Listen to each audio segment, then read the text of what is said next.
बिस्मिल्लाहिर्रहमानिर्रहीम। Welcome back.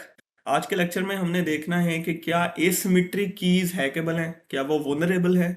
अगर वो वुनरेबल हैं तो उसका सलूशन हमारे पास क्या है, राइट।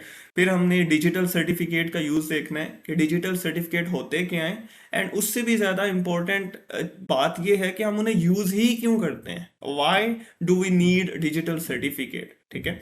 फिर हम सर्टिफिकेट अथॉरिटी को देखेंगे। एंड फिर हम जो है एक बड़ी ही इम्पोर्टेंट चीज़ है कि the difference between digital certificate and digital signatures. Honestly मुझे खुद जो है ना ये वाली चीज़ समझने में काफ़ी टाइम लगा। एंड इवन ये जो वीडियो मैं क्रिएट कर रहा हूँ इसके ऊपर मैंने बहुत टाइम स्पेंड किया है। I read a medium blog about this, ठीक है। मैंने ये ब्लॉग रीड किया है एंड फिर जो है मैंने जो है ये RFC 8555 जो कि एक्मी प्रोटोकॉल के ऊपर है। इससे पहले मुझे एक्मी प्रोटोकॉल का भी नहीं पता था। और इस वीडियो के अंदर हम इसको डिस्कस नहीं कर रहे होंगे एक्मी प्रोटोकॉल को, लेकिन मैं कोशिश करूंगा कि इसको may be in future video में इसको भी डिस्कस करूं कि एक्मी क्या होता है, ठीक है, और किस लिए यूज़ होता है। और इसके अलावा मैंने यहाँ पर क्लाउड फ्लेयर जो है इसका ये सारा ब्लॉग पढ़ा ऑन SSL सर्टिफिकेट टाइप्स। और उसके बाद फिर मैंने जो है ना वो सोचा कि ये वीडियो क्रिएट की जाए जब मुझे फील हुआ कि अब मेरे पास इतना नॉलेज आ चुका है कि मैं आपको एक्सप्लेन कर सकता हूँ। तो लेट्स कंटिन्यू। सबसे पहले हम देखते हैं कि एसिमेट्रिक कीज के साथ प्रॉब्लम क्या था और उसका सोल्यूशन फिर हमने क्या किया। ये हम एसिमेट्रिक कीज का स्ट्रक्चर पढ़ चुके हैं, ठीक है। कि एसिमेट्रिक कीज के अंदर क्या होता है, एसिमेट्रिक की क्रिप्टोग्राफी के अंदर, कि नॉर्मली जो है हमारे पास एक क्लाइंट होता है। क्लाइंट रिक्वेस्ट करता है सर्वर को कि भाई साहब सेंड मी द पब्लिक की। सर्वर कहता है ओके, टेक दिस की ब्यूटीफुल, टेक द की। और सर्वर उसको ये वाली की जो है ये रेड कलर में ये पब्लिक की है ये वापस सेंड कर देते हैं। This is a very simple scenario. Client जो है उस पब्लिक की को यूज करता है, उसके थ्रू जो है वो इनक्रिप्ट करेगा अपने डेटा को, जो कि हम कहते हैं नॉर्मली हम कंसिडर करते हैं कि वो इस पब्लिक की को यूज करता है टू इनक्रिप्ट द सिमेट्रिक की, ठीक है। सो क्लाइंट उस सिमेट्रिक की को इनक्रिप्ट करेगा यूजिंग द सर्वर्स पब्लिक की, और फिर जो है ना वो डेटा को वापस सेंड करना शुरू कर देगा और सर्वर और क्लाइंट के दरमियान में कम्युनिकेशन स्टार्ट हो जाएगी, राइट। अब ये बड़ा सिंपल सिनेरियो, लेकिन क्या आपने इसके अंदर एक प्रॉब्लम फाइंड आउट किया। So the problem is, let's suppose कि जब ये क्लाइंट रिक्वेस्ट करता है पब्लिक की के लिए, ये क्लाइंट कहता है कि सेंड मी द पब्लिक की, ये सर्वर से रिक्वेस्ट कर रहा है। और यहां पर एक attacker, this is an attacker, यहाँ पर एक अटैकर है जो इसकी रिक्वेस्ट को इंटरसेप्ट कर रहा है। अब जब क्लाइंट ने इसको रिक्वेस्ट सेंड की है सर्वर को कि सेंड मी द पब्लिक की, तो वापस क्या ये पॉसिबल नहीं है कि ये जो अटैकर है, let's say this is mister x, ये मिस्टर एक्स जो है वो अपनी पब्लिक की क्लाइंट को सेंड कर दे। हम इसकी जो है ना मिस्टर एक्स की एक पब्लिक की बना लेते हैं। यहाँ पे लेट्स से मिस्टर एक्स जो है वो इसको अपनी पब्लिक की सेंड कर देता है जो कि येलो कलर की है। और ये वाली पब्लिक की जो है उसको क्लाइंट को नहीं पहुंचती। अब ये वाली पब्लिक की जाएगी मिस्टर एक्स की, ठीक है। अब मिस्टर एक्स जब जो है मिस्टर एक्स जो है जब अपनी पब्लिक की सेंड करेगा क्लाइंट को, एंड क्लाइंट ने जो डाटा इनक्रिप्ट किया है using the symmetric using the public की ऑफ दिस अटैकर, उसने अटैकर की पब्लिक की को यूज करते हुए डाटा इनक्रिप्ट किया है, तो डेफिनेटली जब क्लाइंट डाटा सेंड करेगा तो ये मिस्टर एक्स जो है उस डाटा को आसानी से डिक्रिप्ट कर पाएगा, राइट। तो मिस्टर एक्स जो है उसको डिक्रिप्ट कर सकता है बिकॉज वो मिस्टर एक्स की ही पब्लिक की के थ्रू इनक्रिप्ट हुआ है। So how can we secure this thing, इसका हमारे पास सोल्यूशन क्या है। इसी चीज के सोल्यूशन के तौर पे हम यूज करते हैं डिजिटल सर्टिफिकेट्स को,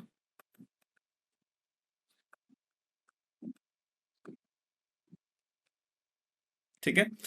अब डिजिटल सर्टिफिकेट में होता क्या है, पहले मैं आपको ये कंसीडर करता हूँ कि पहले हम एक छोटी सी एग्जांपल ले लेते हैं कि एक्चुअली डिजिटल सर्टिफिकेट किस लिए यूज होते हैं। लेट्स से कि एक पर्सन है उसका नाम है उस्मान, राइट। एंड उस्मान ने जो है ना अपना CNIC कार्ड बनवाना है। अब उसे CNIC कार्ड बनवाने की जरूरत क्या है, उसे CNIC कार्ड बनवाने की जरूरत इसलिए है क्योंकि CNIC के ऊपर मेंशन होता है उसका नेम, उसका एड्रेस, ठीक है, और उसकी पिक्चर, जिससे ये पता चलता है कि ये जो बंदा उस्मान है, ये वाकई असल में उस्मान ही है, ये कोई और नहीं है। ठीक है, फॉर एग्जांपल आप किसी जगह पर गए हैं और वहां पर आपसे पूछा जाता है कि अपनी आइडेंटिफिकेशन करवाएं, तो आप अपनी आइडेंटिफिकेशन कैसे करवाएंगे? आप डेफिनेटली अपना CNIC जो है ना कार्ड, या मे बी ड्राइविंग लाइसेंस होता है, उसके ऊपर भी आपकी आइडेंटिफिकेशन होती है, तो वो ही आप दिखा सकते हैं, जिसकी बेस पे ये प्रूव हो सकता है कि जो आप बता रहे हैं आप असल में वाकई वही हैं। ठीक है, सो ये जो CNIC है, ये बेसिकली क्या होता है, ये एक्चुअल में एक सर्टिफिकेट है, राइट। लेकिन अब यहां पर एक बात और आ जाती है कि आपको ये सर्टिफिकेट इशू कौन करेगा? आपको डेफिनेटली कोई ऐसी अथॉरिटी इशू करेगी जिस अथॉरिटी के ऊपर आप भी ट्रस्ट करते हैं, ठीक है, और जिस अथॉरिटी के ऊपर बाकी सारे इदारे या बाकी सारे इंस्टीट्यूट्स भी उसके ऊपर ट्रस्ट करते हैं। और पाकिस्तान में वो अथॉरिटी है हमारे पास नादरा, ठीक है, जो CNIC इशू करती है। सो नादरा इज एन अथॉरिटी, इसको हम सर्टिफिकेट अथॉरिटी कह सकते हैं। इसने आपको एक CNIC इशू कर दिया जिसके ऊपर लिखा हुआ था कि आपका नाम है उस्मान, आपका एड्रेस फलां है, आपका जो है ना पिक्चर आपकी फलां है, आपका CNIC नंबर वगैरह वगैरह सब कुछ, और इसने ये सब कुछ आपकी वेरिफिकेशन करने के बाद आपको इशू किया है। ठीक है, अब आपके पास एक प्रूफ आ गया है। अब आपने किसी को प्रूव करना हो कि मेरा नाम वाकई में उस्मान ही है, तो आप उसको अपना CNIC दिखा सकते हैं। ठीक है, और इसी तरह कोई और इंस्टीट्यूट है, लेट्स से कि आप किसी कॉलेज में जा रहे हैं एडमिशन लेने के लिए, और वो कॉलेज आपसे पूछेगा कि हु आर यू, तो आप जो है ना उसे अपना CNIC प्रेजेंट करेंगे, दिखाएंगे, तो कॉलेज को पता चल जाएगा कि, क्योंकि कॉलेज भी इस CA के ऊपर ट्रस्ट करता है, तो कॉलेज को पता चल जाएगा आपका नाम उस्मान है, आपका एड्रेस ये है, आपकी पिक्चर जो है वो ये है, PTC। लेकिन अभी इसके अंदर एक इशू और है। ठीक है, जब आप कार्ड किसी जगह जाके अपना CNIC, ये जो सर्टिफिकेट है जिसको हम सर्टिफिकेट कह रहे हैं, CNIC कार्ड, इसको आप किसी जगह जाके दिखाएंगे कि ये मेरा CNIC है, तो इस कॉलेज को या इस इंस्टीट्यूट को कैसे पता चलेगा कि ये जो सर्टिफिकेट है ये ओरिजिनल है? ठीक है, इसको कैसे पता चलेगा कि वाकई ही ये वाला CNIC कार्ड जो है वो नादरा ने ही इशू किया है, किसी और ने इशू नहीं किया? बिकॉज एक सर्टिफिकेट प्रिंट करना तो कोई बड़ी बात नहीं है ना, कोई भी एक प्रिंटिंग मशीन लगा के एक पेपर के ऊपर एक जो है ना कार्डबोर्ड के ऊपर एक सर्टिफिकेट को प्रिंट किया जा सकता है। सो ओरिजिनलिटी कैसे चेक की जाएगी? ओरिजिनलिटी चेक करने के लिए नॉर्मली हमारे पास प्रोडक्ट्स के ऊपर कोई ना कोई आइडेंटिफिकेशन होती है। अब उसके लिए मैंने यहाँ पर आपको दो इमेजेस शो की हैं। जैसे ये एक इमेज है, इसमें एक कार्ड शो किया गया है और उसके ऊपर एक सीरियल नंबर है आपके पास। ठीक है, इसी तरह कोई प्रोडक्ट ऐसी हो सकती है जिसके ऊपर बार कोड होगा, कोई प्रोडक्ट ऐसी हो सकती है जिसके ऊपर QR कोड होगा, और जब आप उस QR को स्कैन करते हैं तो वो वेबसाइट के थ्रू जो है आप ये वेरीफाई कर सकते हैं कि ये ओरिजिनल प्रोडक्ट है। तो क्या आप मुझे बता सकते हैं कि आपके CNIC के ऊपर ऐसी कौन सी चीज होती है जिससे ये पता चलता है कि ये एक ओरिजिनल CNIC है? ओके, आई थिंक सो कि अभी तक आपने सोच लिया होगा कि उस CNIC के ऊपर नॉर्मली एक तो आइडेंटिफिकेशन होती है कलर चेंज की, कि आपका जो ओरिजिनल CNIC है, अगर आप उसको एक एक स्पेसिफिक एंगल से देखें तो वो कलर चेंज करता है। ठीक है, उसके अंदर कलर चेंज होते हैं। और फिर जो है उसके ऊपर I think so top bottom left corner के ऊपर करके एक सीरियल नंबर भी होता है, और वो भी थोड़े से कलर चेंज कर रहा होता है। सो इस टाइप की आइडेंटिफिकेशन जो है वो ये बताती है कि ये वाला जो CNIC है ये ओरिजिनल CNIC है। ठीक है, अब ये जो चीज जो ये आइडेंटिफाई कर रही है कि ये सर्टिफिकेट ओरिजिनल है, इसको हम कहेंगे सिग्नेचर या स्टैंप।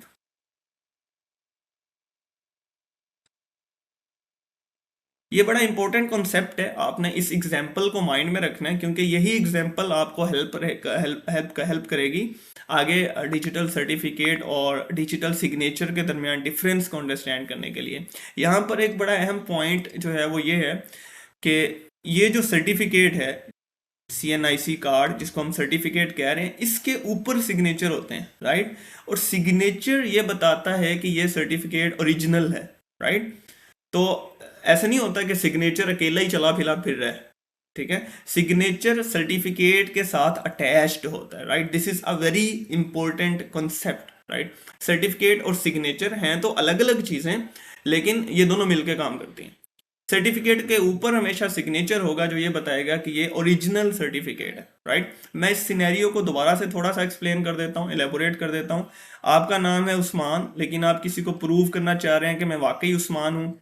वो आपसे पूछेगा कि भाई साबित करो, प्रूव करो कि तुम्हारा नाम उस्मान है, तो आप उसे अपना सीएनआईसी दिखाएंगे। अब उस सीएनआईसी के ऊपर वो ट्रस्ट क्यों करेगा? क्योंकि उसे ये सीएनआईसी जिस अथॉरिटी ने इशू किया है, सर्टिफिकेट अथॉरिटी ने, उसे उसके ऊपर ट्रस्ट है, ठीक है। लेकिन एट द टाइम बीइंग जब आप उसे सीएनआईसी दिखाएंगे, तो उस टाइम पे उसे कैसे पता चलेगा कि ये सीएनआईसी कार्ड जो है ये ओरिजिनल है? ठीक है, हो सकता है इस कार्ड के ऊपर वर्ड नादरा भी लिखा हुआ हो, इसके ऊपर सारी जो है ना वो आपका नाम, आपका आइडेंटिफिकेशन भी हो, दिखने में भी वैसा ही हो, लेकिन ओरिजिनलिटी कैसे चेक की जाएगी? वो कोई ना कोई आइडेंटिफिकेशन मार्क होगा उसके ऊपर, ठीक है। बिल्कुल ऐसे ही जब भी आप कोई ओरिजिनल प्रोडक्ट खरीदने जाते हैं तो उसके ऊपर कोई ना कोई आइडेंटिफिकेशन मार्क होता है जो ये बता रहा होता है कि ये प्रोडक्ट जो है ये एक ओरिजिनल प्रोडक्ट है, राइट। अब हम वापस आते हैं अपने इस सिनेरियो के ऊपर। अब क्या होगा, मैं इसको इरेज कर देता हूँ।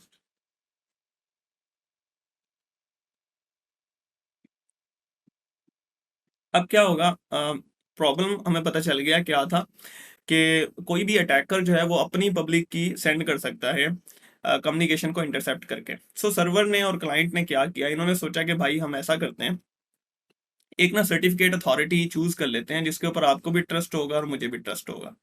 तो क्लाइंट को भी इसके ऊपर ट्रस्ट है, ठीक है, और सर्वर को भी इसके ऊपर ट्रस्ट है।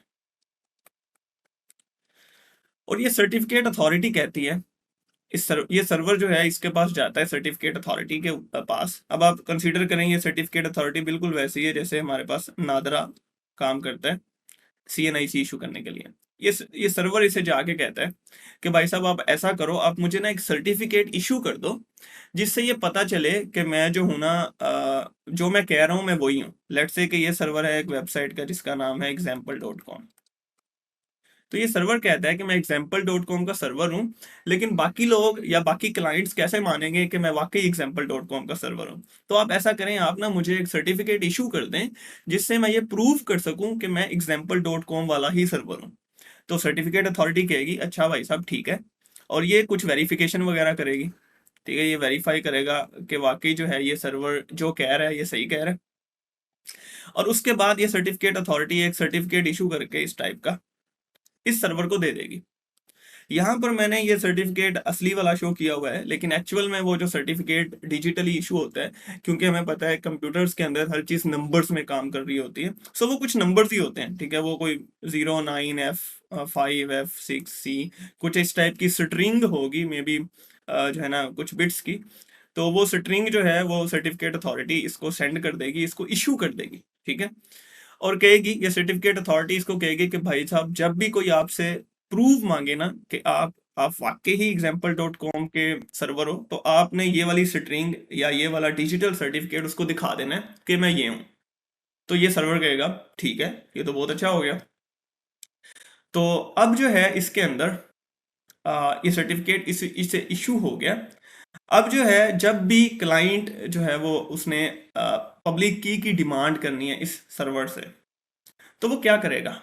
अब इसमें थोड़ा सा अब सिनेरियो क्या होगा, अब हम इसको देखते हैं कि अब जो है क्लाइंट जब दोबारा से रिक्वेस्ट करेगा, क्लाइंट अब जब रिक्वेस्ट करेगा ना पब्लिक की के लिए, तो पहले वो पब्लिक की रिक्वेस्ट नहीं करेगा। क्लाइंट अब जब रिक्वेस्ट करेगा तो वो उसे रिक्वेस्ट करेगा कि भाई साहब अपना डिजिटल सर्टिफिकेट सेंड करो।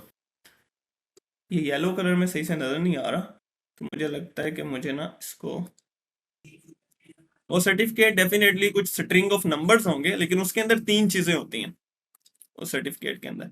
एक तो सर्वर की पब्लिक की होती है सबसे पहले सर्टिफिकेट के अंदर। दूसरे नंबर पे सर्वर की आइडेंटिटी होती है, जो हमने देखा कि इस केस में example.com का सर्वर है, तो उसमें सर्वर की आइडेंटिटी होगी उसकी डोमेन नेम example.com। तीसरे नंबर पे जो चीज सबसे इंपॉर्टेंट होती है वो होता है डिजिटल सिग्नेचर, जो ये बताता है कि ये ओरिजिनल सर्टिफिकेट है। ये तीन चीजें लाजमी होंगी, इसके अलावा एक दो चीजें एक्स्ट्रा भी हो सकती हैं, बट वो क्योंकि हमारे लेक्चर के पॉइंट ऑफ व्यू से इतनी इंपॉर्टेंट नहीं है तो मैं उनको यहाँ पे स्किप कर रहा हूँ। तो सर्वर की पब्लिक की होगी इस सर्टिफिकेट में, फिर सर्वर की आइडेंटिटी होगी और फिर डिजिटल सिग्नेचर होगा। अब हम वापस आते हैं दोबारा से सिनेरियो के ऊपर, ठीक है। और यहाँ पर जो है नॉर्मली मैंने आपको यहाँ पर कहा कि क्लाइंट जब सर्वर से पहले रिक्वेस्ट करता है कि मुझे अपना डिजिटल सर्टिफिकेट सेंड करो, तो साथ ही वो सीए से भी रिक्वेस्ट करता है कि मुझे इस सर्वर का डिजिटल सर्टिफिकेट सेंड करो। लेकिन एक्चुअल में क्लाइंट इससे रिक्वेस्ट नहीं कर रहा होता। क्लाइंट असल में क्या होता है, क्लाइंट आपका वेब ब्राउजर होता है। तो वेब ब्राउजर ने ना टोटल जो सर्टिफिकेट अथॉरिटीज हमारे पास मौजूद हैं वर्ल्ड के अंदर, वो चंद एक ही हैं, वो बड़ी ज्यादा नहीं है। तो उनकी पूरी लिस्ट वो वेब ब्राउजर पहले ही मेंटेन करके रखता है। जब भी वो अपडेट होता है तो वो नई अगर सर्टिफिकेट अथॉरिटी कोई ऐड हुई है तो उसको उसमें ऐड कर लेता है। तो आपका वेब ब्राउजर जो भी है, क्रोम है, माइक्रोसॉफ्ट एज है, फायरफॉक्स है, तो उसके अंदर एक लिस्ट होती है सर्टिफिकेट अथॉरिटीज की। ठीक है। सो जब भी आपका ब्राउजर या आपका क्लाइंट रिक्वेस्ट करता है सर्वर से example.com से कि मुझे भाई साहब आप अपना अपनी डिजिटल सर्टिफिकेट सेंड करें, तो क्लाइंट सर्वर जो है यहाँ पे, ये वाला सर्वर, ये पहले अपना डिजिटल सर्टिफिकेट सेंड करता है। अच्छा, अब यहाँ पर एक चीज और है कि हमने कहा कि सर्टिफिकेट के अंदर तीन चीजें होती हैं। सर्टिफिकेट के अंदर होती है पब्लिक की, सर्टिफिकेट के अंदर होती है आइडेंटिफिकेशन, सर्टिफिकेट के अंदर होती है डिजिटल सिग्नेचर। जब सर्टिफिकेट आता है ना इस क्लाइंट के पास, तो क्लाइंट सबसे पहले डिजिटल सिग्नेचर को देखता है कि क्या वो डिजिटल सिग्नेचर सही है। अगर वो डिजिटल सिग्नेचर सही है तो दैट मीन्स कि वो जो है ना सर्टिफिकेट वो ओरिजिनल है। अगर वो डिजिटल सिग्नेचर सही नहीं है तो वो ओरिजिनल नहीं है। डिजिटल सिग्नेचर की ना टेक्निकल डिटेल्स मैं एक सेपरेट वीडियो में डिस्कस करूंगा, वरना ये वीडियो बहुत ज्यादा लेंथी हो जाएगी। तो उसके काम की चीज है, उसने डिजिटल काम की चीज ये है कि डिजिटल सिग्नेचर वेरीफाई करने के बाद वो उसमें से पब्लिक की निकालेगा।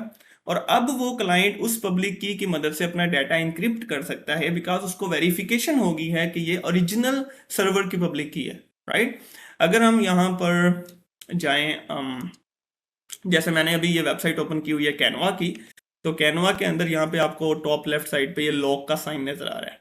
अगर मैं यहाँ पे आता हूँ और यहाँ पे मैं कनेक्शन इज सिक्योर इस पे आऊंगा और सर्टिफिकेट इज वैलिड इस पे आता हूँ, तो यहाँ पर डिटेल्स के अंदर आपको नजर आ जाएगा कि ये मुझे जो है ना इस कैनवा को जो सर्टिफिकेट इशू हुआ है वो जीटीएस सीए इसने इशू किया है। और फिर इस सर्टिफिकेट अथॉरिटी को एक और सर्टिफिकेट अथॉरिटी ने वैलिडेट किया है। ठीक है। बेसिकली होता क्या है कि जब ये जो सर्टिफिकेट अथॉरिटी है ना, जिसने आपको या इस example.com सर्वर को सर्टिफिकेट इशू किया है, तो इस सर्टिफिकेट अथॉरिटी के ऊपर एक और सर्टिफिकेट अथॉरिटी होती है, वो इसको वेरीफाई करती है। और इसके ऊपर हो सकता है एक और सर्टिफिकेट अथॉरिटी हो। जो सबसे ऊपर सर्टिफिकेट अथॉरिटी होती है उसे हम रूट सर्टिफिकेट अथॉरिटी कहते हैं। ठीक है ना।